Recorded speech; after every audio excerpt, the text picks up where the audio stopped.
Alex elevator के जरिए university medical centre की 5वीं मंजिल पर आई। कटर के पहुंचने में 1 घंटा था। इसी दौरान एलेक्स ने मां के पास जाने का फैसला किया। एलिवेटर से निकलकर वो शोभा कैंसर की तरफ मां से मिलने उसके पास आ गई। मां वैसी ही थी जैसी चंद रोज पहले एलेक्स ने देखा था। एलेक्स ने करीब बैठकर मां का नीम जान हाथ थामा और उदासी ने एलेक्स के गिर्द घेरा डाल दिया। इसे लगा दुनिया में खुशी नाम की कोई शय अपना वजूद नहीं रखती। मां का हाथ छोड़कर इसने एक मुख्तसर तहरीर नर्सिस के लिए लिखी कि अगर मां को होश आए तो वो इनको पढ़कर सुनाए। डियर मां, मैं आई थी, मैं आपसे मोहब्बत करती हूँ, मैं आपके करीब हूँ, जल्दी फिर आऊंगी, आई लव यू। एलेक्स बाहर चलेगी और एलिवेटर के करीब आकर इंतजार करने लगी। एलिवेटर में एक आदमी सफेद कोट के साथ पहले से मौजूद था। वो दराज कद और भारी भरकम था, चेहरे पर घनी दाढ़ी। वो दाएं कोने में था। एलेक्स बेहतियार बाएं कोने में आ गई। एलेक्स का चेहरा डोर की जानिब था। चमकदार पॉलिश में अक्स नजर आ रहे थे। दराज कद के चेहरे पर दाढ़ी और बाएं रुखसार पर दाग का निशान था, गालिबन पैदाइशी निशान था। उम्र 60 बरस के लगभग होगी। एलेक्स ने नोट किया कि वो बराह रास्त इसी को तक रहा था। ये अमर गैर तहरीर शुदा अखलाकियात के मुनाफी था। एलेक्स ने अंदाजा लगाया कि वो डॉक्टर की हैसियत से इसके चेहरे की सर्जरी में दिलचस्पी ले रहा था। शॉटगन इसने अपने गाल को छूकर सवाल किया। एलेक्स ने रुख बदला। पहला आदमी था जिसने दुरुस्त अंदाजा लगाया था, गालिबन ट्रामा सर्जन होगा। एलेक्स ने सोचा और हाँ में जवाब दे दिया। ये पैदाइशी निशान है। एलेक्स ने सवाल किया। यस, वो मुस्कुराया। चंद मुख्तसर रस्मी बातें हुई। वो हैंडसम नहीं था, ताम बदशक्ल भी नहीं था। ट्रेवर दूसरी मंजिल पर डॉक्टर्स लाउंज की खिड़की में खड़ा था। वो स्पेशल एजेंट एलेक्स मोरस को पार्किंग लॉट की तरफ जाते देख रहा था। वो पुरजोश था और होंठों पर फातिहाना मुस्कुराहट थी। वो मुझे नहीं जानती, वो बड़बड़ाया। इसने मेरा चेहरा नहीं देखा, मुझसे बातें की, लेकिन वो मुझे पहचान नहीं सकी। राहें अजहुद हमवार हो रही थी। पहले बायड ने डच साइड का सुराग लगाया, अब एजेंट भी हाथ में थी। बातों में से ये मालूम हो गया कि एजेंट की माँ यहाँ कैंसर के हाथों मरने वाली थी और वो खुद कोबट लॉज में थी। एलेक्स कोबट लॉज की लॉबी से गुजर रही थी। इसकी नजर क्रिस पर पड़ी जो कुर्सी पर बैठा था। रफ्तार कम करके वो इसके करीब आ गई। क्रिस, माय गॉड, तुम्हारा सर का दर्द कैसा है? क्रिस ने कनपट्टियां मुसल्ला बंद कर दी और सर ऊपर किया। कुछ बेहतर है, मैंने कॉनली से बात की है। इसने हाई एंटीवायरल ड्रग्स लेने का कहा है। टॉम केच भी नुस्खा तजवीज कर रहा है। क्या नुस्खा काम करेगा? एलेक्स ने सवाल किया। क्रिस खोखले अंदाज में हंसा। वो क्या कह सकते हैं जब किसी को पता ही नहीं कि मेरे जिस्म में क्या चीज इंजेक्ट की गई है? तुम खुद क्यों नहीं करते? मुतअद्दिद कीमोथेरेपी वाली अद्वियात कार्सिनोमा से ताल्लुक रखती हैं। टॉम के ख्याल में मुझे कीमोथेरेपी शुरू करनी चाहिए। एलेक्स मंतक समझने की कोशिश कर रही थी। कीमोथेरेपी कैसे मदद करेगी अगर अभी कैंसर की तशखीस ना हो पाई है? अगर किसी के जिस्म में हुलियात से लेकर इनको कैंसर अदा करके वापस जिस्म में दाखिल किया जाए, ऐसी सूरत में वो हुलियात जिस्म में जाते ही फाल हो जाते हैं। क्रिस ने कहा, क्या इस रात तुम्हारे जिस्म से हुलियात लिए गए थे या हुलियात दाखिल किए गए थे? एलेक्स ने फिक्रमंदी से कहा। क्रिस ने करवाहट से कहा, मेरी दुआ है कि पहली बात सही हो, लेकिन मुझे ये खुशफहमी लगती है। क्यों? क्योंकि मेरे बदन तक रसाई और हुलिये हासिल करने का आसान हल मौजूद था। सोचो जरा कौन मेरे करीब आ सकता था? थोड़ा, एलेक्स ने कहा, लेकिन वो तुम्हारा खून कैसे हासिल कर सकती है? खामोशी का वक्फा आया। एलेक्स कुछ सोच रही थी। मादा मनोया, वो आहिस्ता से बोली, बिल्कुल, बेहिसी और मक्कारी की हद है। क्रिस ने कहा। एलेक्स की समझ में ना आया कि क्या तबसरा करे। जाने से पहले वो स्टूडियो ही और बड़ी लगावट का मुजाहरा कर रही थी। वो इजहार मोहब्बत आर हाथ पर जाकर ठंडा हुआ। क्रिस बदमजा नजर आने लगा। वो मुझसे कह रही थी कि हमला होना चाहती है। बाद में खून के टेस्ट से मुझे मालूम हुआ कि इसने माते हमल गोलियां इस्तेमाल की थी। एलेक्स ने गैर यकीनी से सर हिलाया। लेकिन कोई हुलियात में इतनी जल्दी कैंसर मुतारफ नहीं करा सकता, लैब में भी नहीं।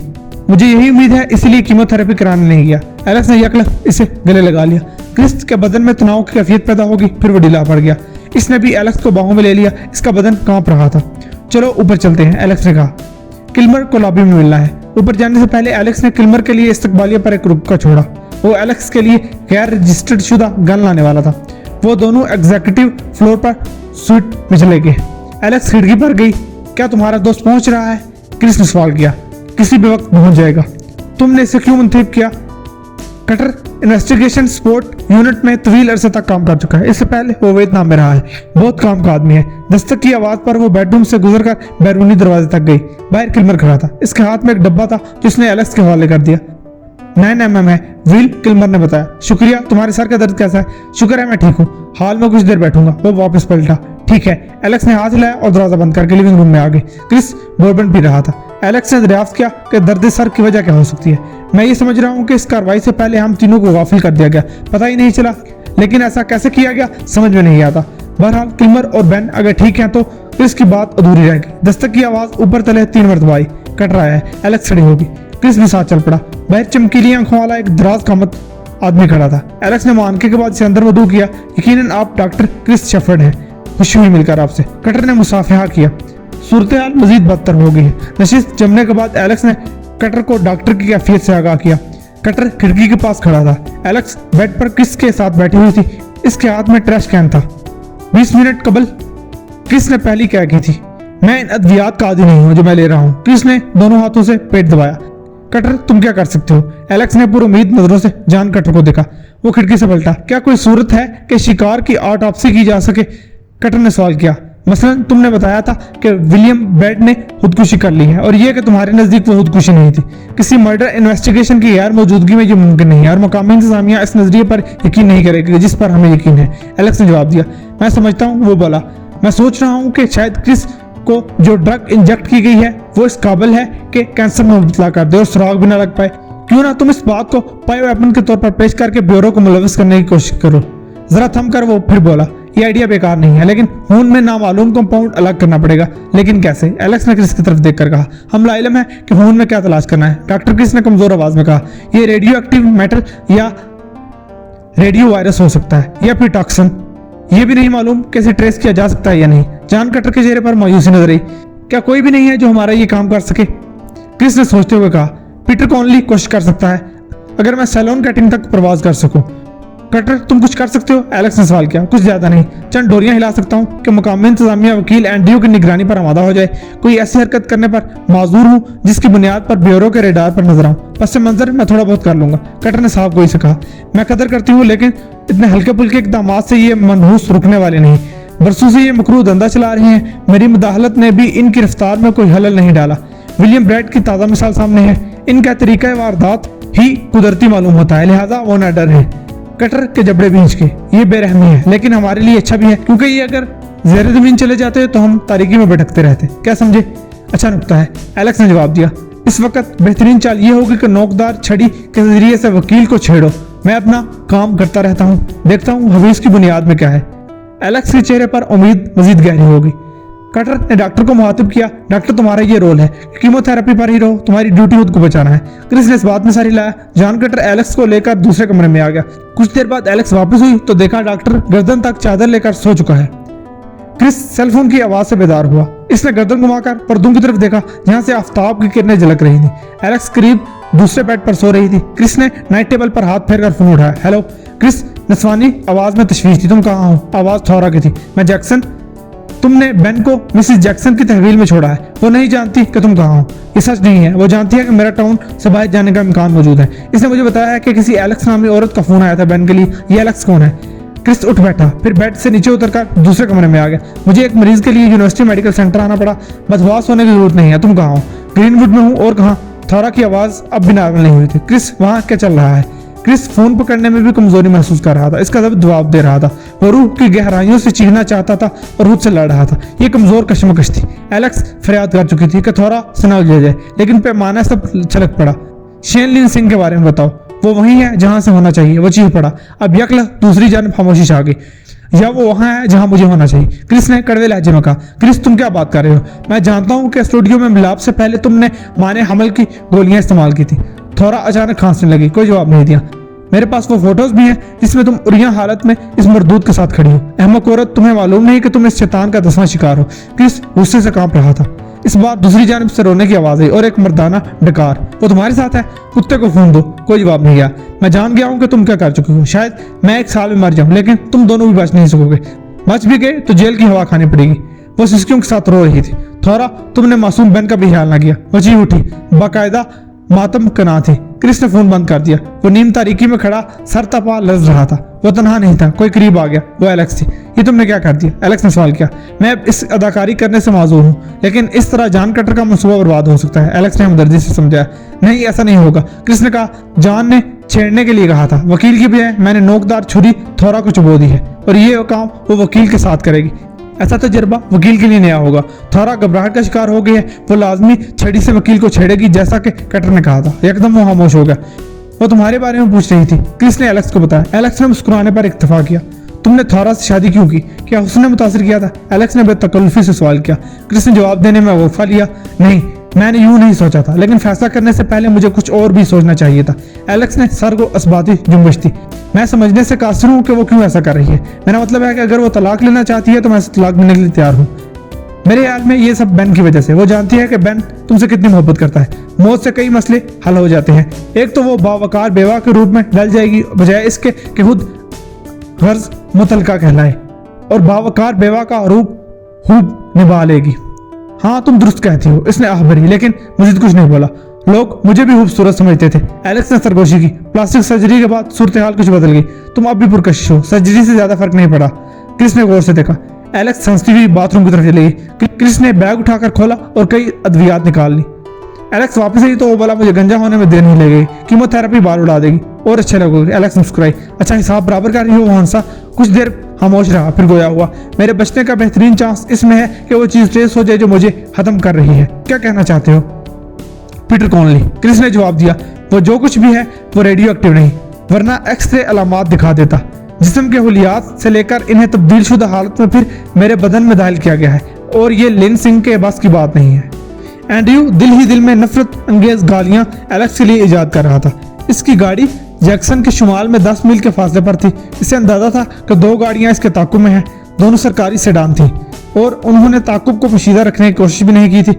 अगर एंड्रयू इस हाल में ग्लाइकॉन से मिलने शिकारगाह जाता तो वो दरिंदा बिला तामुल सेडान वालों को और खुद इसे ठिकाने लगा देता। रास्ता बदलकर वो एक रेस्टोरेंट में चला आया। ऑर्डर देने के बाद इसका दिमाग मसरूफ हो गया। इसे यकीन था कि फोन भी टेप की जा रही हैं। आज सुबह सेक्रेटरी ने इसको 12 पैगामात के बारे में बताया था। वो तमाम थोराने छोड़े थे, हर एक पहले से ज्यादा परेशान कौन था। वो ऐसी बेवकूफ नहीं थी। ताहम एंड्रयू के ख्याल में एलेक्स ने कोई चाल चली थी। पैगामात थोरा के ख्यालात अपने शोर के बारे में बदले हुए नजर आ रहे थे। चीज बर्गर आने पर इसका ख्याल दूसरी तरफ चला गया। थोरा के तेवर बदल रहे थे, जिसका नतीजा माली हिसारे की सूरत में बर्दामद होता था। ये सोचने का वक्त नहीं था कि एलेक्स ने क्या हरकत की है। फौरी तौर पर ग्लाइकॉन से मिलना जरूरी था, लेकिन किसी तरह। और दूसरी उड़चन ये भी थी कि सरकार पीछे बढ़ गई थी। आगे कुआं और पीछे खाई वाला मामला था। सब खराबी की जिम्मेदार एलेक्स थी। एंड्रयू जान गया कि माल समेत कर मुल्क से निकलने का वक्त आ गया है। ग्लाइकॉन से मिलना अब मौत के कुएं में छलांग लगाने जैसा है। डॉक्टर ट्रेवर ने अपने भाई के तासुरात देखे तो इसे कदरे मलाल हुआ। तहम इसे ऐसे रद्दअमल की ही तवक्को थी। जोड़ा तरद्दुद का शिकार था, लेकिन ट्रेवर को अपना तरीका आजमाना था। इसके लिए तजर्बागाह को भस्म करना जरूरी था। जानवरों को बेहोश किया गया। 3000 सेल्सियस की खौफनाक हिद्दत ने तहखाने में हर शय को निस्तो नाबूद कर दिया। एलेक्स क्रिस के हमरा यूनिवर्सिटी मेडिकल सेंटर में मौजूद थी। वो हेमाटोलॉजी के डिपार्टमेंट में थी। कॉरिडोर के अख्ताम पर पीतल की नेम प्लेट पर Matthew Peterson MD chief of haematology लिखा हुआ था। एलेक्स ने क्रिस को समझा दिया कि FBI मर्डर या ऐसी कोई बात जुबान पर ना लाए। दोनों अंदर दाखिल हुए। इस्तकबालिया पर मौजूद खातून ने अपार्टमेंट के बारे में सवाल किया। एलेक्स ने माजरत करते हुए डॉक्टर पीटर कॉनली का हवाला दिया। कॉनली का नाम सुनकर खातून के तसरात ही बदल गए। वो खड़ी हो गई। वो मसरूफ है, लेकिन मैं देख लेती हूँ, शायद चंद मिनट निकाल सके। ये क्या कर वो मैथ्यू पीटरसन के दफ्तर में चलेगी। कुछ देर बाद दफ्तर का दरवाजा खुला। एक आदमी नफीस लिबास में बरामद हुआ। इसकी उम्र अंदाजन 40 से कुछ ऊपर थी। डॉक्टर शेफर्ड तुम? इसने हाथ आगे बढ़ाकर मुसाफा किया। Yes sir. क्रिस ने मुसाफा किया। खुशी हुई मिलकर तुमसे। क्रिस ने एलेक्स का तारुफ यूं करवाया कि इसकी माँ वहाँ अस्पताल में है। मेरे इल्म में है, मुझे अफसोस है। मैथ्यू ने इजहार तासुफ किया। Thank you. एलेक्स ने कहा, आपका स्टाफ यहाँ सब बहुत अच्छे हैं। ट्यूमर वाले मामले को सामने रखते हुए क्रिस ने नाटजिस में होने वाले चंद केसेस का हवाला दिया। वो कैंसर का हादसा जाहिर कर रहा था। किस टाइप की बात कर रहे हो? मैथ्यू ने इस्तफसार किया। ब्लड कैंसर की तमाम इकसाम, ल्यूकीमिया, लिफोमिस या मायोलोमा वगैरह। क्रिस ने जवाब दिया। मैथ्यू ने दिलचस्पी का इजहार किया। मुझे हैरत हुई है कि हम खुद सुराग न लगा सके। क्या इन मरीजों का इंतकाल यहाँ पर हुआ? चंद का इलाज यहाँ पर डॉक्टर मर्सीन ने किया था और चंद का वास्ता डॉक्टर एंडरसन से पड़ा था। और एक और नुकता है कि चंद डॉक्टर्स के ख्याल में माहौलियाती उनसर भी शामिल हो सकता है। क्रिस ने जवाब दिया। यह पेचीदा मामला लगता है और मुतनाज़े भी। डॉक्टर मैथ्यू ने इजहार ख्याल किया। मुझे उम्मीद है कि यहाँ मौजूद ऐसे अफराद से रब्ता कर सकूंगा जो मुख्तलिफ किस्म के वायरस में महारत रखते हैं। क्रिस ने उम्मीद जाहिर की। पीटर कॉनली ने चंद नाम बताए थे। इनमें से एक अजीत चंद्र सुखेरा था। अजीत यहाँ से जा चुका है। कॉनली ने एल्डन का हवाला भी दिया था। मैथ्यू ने सारी लाया। ट्रेवर हमारे साथ है। इसने रेटर वायरस और ओजेनिक वायरस में शानदार काम किया है, वो तुमसे मिलना पसंद करेगा। क्रिस ने सर को उस बातें जुम्बश थी। मैथ्यू ने कई और नाम भी गिनवाए और क्रिस का फोन नंबर ले लिया। वक्त देने का शुक्रिया, क्रिस ने मुसाफा किया। Will Kilmer M south tower पर पहुंच चुका था। वो थोरा को वहां देखकर चौंक उठा। थोरा अपनी सिल्वर मर्सिडीज से बाहर आ रही थी। वो जान गया कि वकील की निगरानी शुरू हो चुकी है और ये कैंडियो इस वक्त अपने दफ्तर से दूर है। ग्रीनवुड के एलन होटल से इसने थोरा को निकलते देखा। तो नहीं थी कि वो भी यहाँ पहुंच जाएगी। वो तेज कदमी से वकील के दफ्तर वाली बिल्डिंग में दाखिल हुई। फोर्ट से निकलकर किल्मर भी चल पड़ा। यूं ही 16वीं मंजिल पर एलिवेटर खुला। किल्मर ने किसी औरत की चीख सुनी। मैं तुम्हारे बॉस को हाथ से मोटी रकम दे चुकी हूँ और हर सूरत में मुलाकात करूंगी, वो पाबंद है। थोरा चिल्लाई। किल्मर इस्तकबालिया से कदरे फासले पर खड़ा था, जहां पर मौजूद औरत मुश्तिल थोरा को बार बार समझा रही थी कि वकील एंड्रयू टाउन से बाहर है और ये कि एंड्रयू के वापस आते ही वो हंगामी तौर पर थोरा से रब्ता कराएगी। थोरा कुलों पर हाथ रख के यूं खड़ी थी गोया वहां से टलने का इरादा ना हो। ताहम दफातन वो पलटी और आंधी और तूफान की तरह एलिवेटर की तरफ झपटी। वो जेरे लब बड़बड़ा रही थी। किल्मर ने फोन निकाला। एलेक्स से रब्ता जरूरी था। ताहम एलेक्स का फोन मुस्तकिल वॉइसमेल पर था। किल्मर भी फुर्ती से एलिवेटर की जानिब लपका। एलेक्स और क्रिस जिस दफ्तर के सामने खड़े थे, इसकी नेम प्लेट पर एल्ड्रन ट्रेवर एमडी लिखा हुआ था। एलेक्स ने दस्तक दी और रद्द अमल अकब से आया। हेलो, मैं डॉक्टर ट्रेवर हूँ। एलेक्स पलटी। देखा कि दराज का आमद बारिश आदमी वही था जो कल एवल्टन में मिला था। क्रिस ने मुसाफे के लिए हाथ आगे बढ़ाया। डॉक्टर ट्रेवर, मैं डॉक्टर क्रिस हूँ। मैं नॉटजिस से आया हूँ। सैलून केटरिंग में पीटर कॉनली से मिलने के लिए कहा था। यह कहकर क्रिस ने इस्तेसार के साथ मुद्दा बयान किया। ट्रेवर कदरे मुतहैयर था। यकीनन मेरे पास मुतअद्दिद डिग्रियां हैं, लेकिन वायरोलॉजी में बोर्ड ने मुझे सर्टिफिकेट नहीं दिया। डॉक्टर कॉनली तुम्हारी मालूमात के बारे में अच्छी राय रखता है। क्रिस ने सराहा। ट्रेवर ने एलेक्स को देखा। हेलो, दूसरी मुलाकात। नैन्सी जीन्स, मैं डॉक्टर की चीफ नर्स हूँ। एलेक्स ने कहा। मुझे कहीं जाना है, मेरे पास चंद मिनट है। ट्रेवर इनको ऑफिस में ले गया। एलेक्स दीवारों पर फ्रेम शुदा तस्वीर देखने लगी। क्रिस ट्रेवर के साथ महवे गुफ्तगू हो गया। एलेक्स कदम ब कदम हर तस्वीर को देख रही थी। ग्रुप फोटोज पर भी ट्रेवर को पहचानना चाहना दुश्वार न था। एक तो इसका हुलिया और दूसरा चेहरे पर पैदाइशी दाग। दफातन FBI के ट्रेनिंग सेंटर की तरबियत के एक नुक्ते ने दिमाग में सर उठाया, जिसके मुताबिक तकरीबन हर सीरियल किलर में कोई जिस्मानी नुक्स होता है, जिसकी वजह से बचपन में ऐसे अफराद को इम्तियाजी सलूक का सामना करना पड़ता है। ट्रेवर को मशकूक समझना दीवानगी थी, लेकिन यह भी हकीकत थी कि इसका मतलूबा कातिल जो तिब्बी मालूमात रखता था, वो महारत डॉक्टर ट्रेवर के पास भी थी। इन दोनों की गुफ्तगू एलेक्स की समाज से टकराई।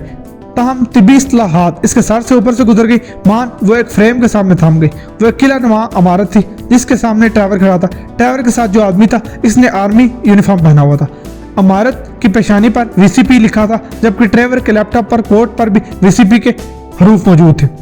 इन दोनों की बातों के दरमियान मामूली वक्फा आया तो एलेक्स ने कहा, माफी चाहूंगी, इस फोटो में 2 जगह VCP लिखा हुआ है, इसका क्या मतलब है? ओह, ट्रेवर मुस्कुराया।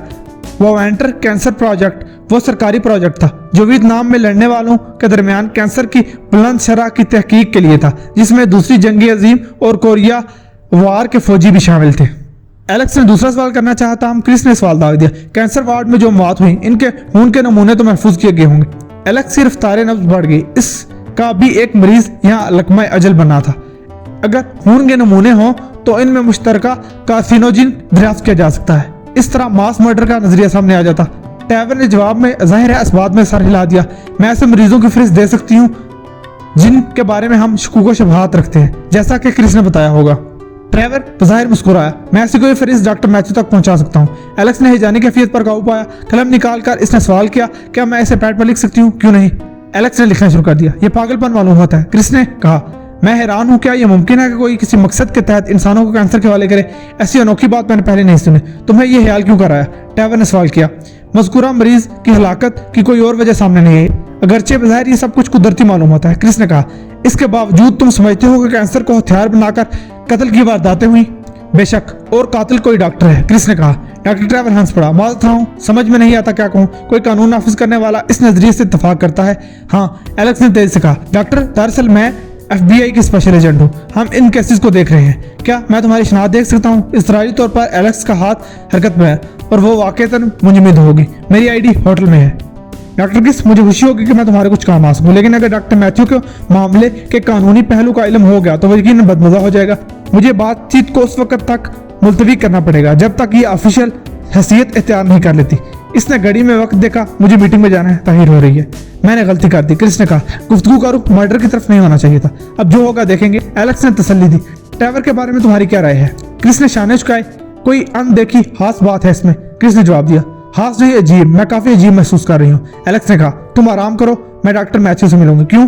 वहां दफ्तर के फोटो में ट्रेवर एक और बिल्डिंग के सामने खड़ा था। वो फ्री एड्स टेस्टिंग की इमारत थी। मेरा ख्याल है कि वो डाउनटाउन जैक्सन में दरअसल रेस्टोरेंट है। वो तस्वीर पुरानी है। मैं जानना चाहती हूँ कि आखिर वहाँ एड्स के टेस्ट क्यों हो रहे हैं। यार मंतकी अमर है, मैं भी साथ चलता हूँ। नहीं तुम आराम करो, मैं वक्त निकाल लूंगी। यहाँ बैठ जाओ, मैं जल्द ही वापस आती हूँ। ट्रेवर ब्लूथ के एक तनाव दरख्त के पीछे था। इसकी निगाह अस्पताल के बैरूनी दरवाजे पर जमी हुई थी। बाहर आने वाले मरीजों और नर्सों के दरमियान वो दोनों से नजर नहीं आए। क्या वो डॉक्टर मैथ्यू के पास चली गई है? ट्रेवर के दिमाग में हदसे सर उठा। कल वो खुद को मुबारकबाद दे रहा था कि इसने बर वक्त खुद को समेट लिया, लेकिन तकदीर अब बता रही थी कि हाजी ताहिर हो गई थी, या फिर एलेक्स इससे 2 कदम आगे चल रही थी। डॉक्टर क्रिस के साथ जो बातचीत हुई वो गैर मामूली और गैर मुतवक्की थी। एलेक्स की बहन मौत का जिम्मेदार खुद ट्रेवर था और डॉक्टर क्रिस को भी इसने लाश में तब्दील कर दिया था। सिर्फ टाइम फैक्टर की बात थी। जाहिर है कैंसर अभी जाहिर नहीं हुआ था, लेकिन ट्रेवर ने अपना काम कर दिखाया था। सिर्फ ट्रेवर वो वाहिद आदमी जिंदा था जो क्रिस के लिए तरियाक साबित हो सकता था। लेकिन मुर्दा क्रिस जिंदा क्रिस से कहीं ज्यादा कीमती था। ये रिसर्च डेटा और तजुर्बों की बात थी। जिंदा क्रिस नाकारा और खतरनाक भी था। एलेक्स कुछ साबित नहीं कर सकती थी। अगर वाकई ब्यूरो मुलविस है तो ट्रेवर को चालें बदलना पड़ेंगी, और वो दोनों अभी तक बाहर नहीं आए थे।